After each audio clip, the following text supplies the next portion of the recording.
لوگو تم سب اللہ کے محتاج ہو اور اللہ ہی تو بے نیاز ہے، لائق حمد و ثنا ہے۔ اگر وہ چاہے تو تم کو نابود کر دے اور نئی مخلوق لے آئے، اور یہ اللہ کو کچھ مشکل نہیں۔ اور کوئی بوجھ اٹھانے والا کسی دوسرے کا بوجھ نہ اٹھائے گا، اور کوئی بوجھ میں دبا ہوا اپنا بوجھ بٹانے کے لیے کسی کو بلائے تو بٹایا نہ جائے گا، اگرچہ قرابت دار ہی ہو۔ اے پیغمبر، تم انہی لوگوں کو نصیحت کر سکتے ہو جو بن دیکھے اپنے پروردگار سے ڈرتے اور پابندی سے نماز ادا کرتے ہیں، اور جو شخص سنورتا ہے تو وہ اپنے ہی لیے سنورتا ہے، اور سب کو اللہ ہی کی طرف لوٹ کر جانا ہے۔ اور اندھا اور آنکھ والا برابر نہیں، اور نہ اندھیرے اور نہ روشنی، اور نہ سایہ اور نہ دھوپ، اور نہ زندہ اور نہ مردہ لوگ برابر ہو سکتے ہیں۔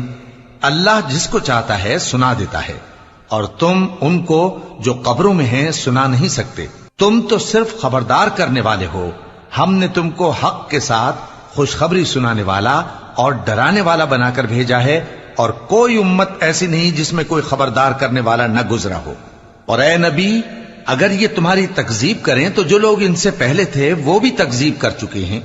ان کے پاس ان کے پیغمبر نشانیاں اور صحیفے اور روشن کتابیں لے لے کر آتے رہے، پھر میں نے کافروں کو پکڑ لیا، سو دیکھ لو کہ میرا عذاب کیسا ہوا۔